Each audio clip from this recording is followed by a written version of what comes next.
अब जहर बाहर से नहीं आएगा, अब जहर सरकार की निगरानी में हमारे देश में बनाया जाएगा। हां, यह बात डराने वाली है, लेकिन इससे भी ज्यादा डरावनी बात यह है कि इतना बड़ा खतरा होने के बावजूद देश में लगभग खामोशी है। कोई सवाल नहीं है, कोई बहस नहीं है, कोई जवाबदेही नहीं है।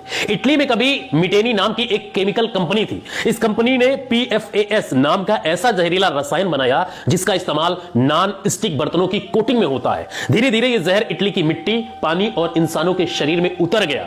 नतीजा जानते हैं क्या हुआ?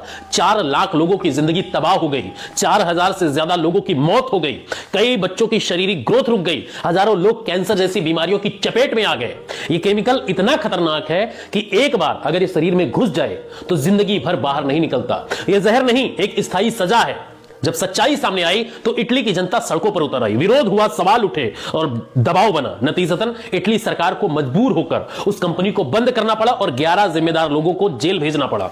लेकिन कहानी यहीं खत्म नहीं होती, यहीं से भारत की कहानी शुरू होती है। भारत की एक कंपनी लक्ष्मी ऑर्गेनिक्स ने इस तबाही को एक मौका समझा।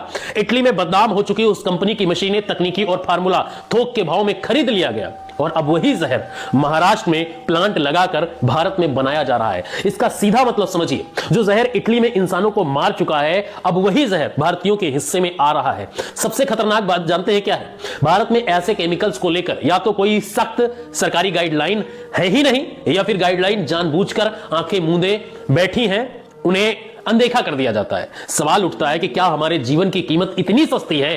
क्या विदेशी देशों में प्रतिबंध जहर भारत के लिए सुरक्षित हो जाता है क्या अगर यहां पर आ जाता है? क्या यह सब बिना राजनीतिक संरक्षण और मोटे चंदे के मुमकिन है? आज अगर हम चुप रहे तो कल यही जहर हमारे पानी में होगा, हमारे खाने में होगा, हमारे बच्चों के खून में होगा, हमारे भविष्य में होगा। यह कोई भविष्य की कहानी नहीं है, यह शुरू हो चुकी है साजिश। अब आवाज उठाइए, नहीं तो कल बहुत देर हो जाएगी। इसलिए इस आवाज को जोर से उठाइए, क्योंकि अगर आज चुप रहे तो कल बोलने के लिए शायद हम जिंदा ही ना बचें।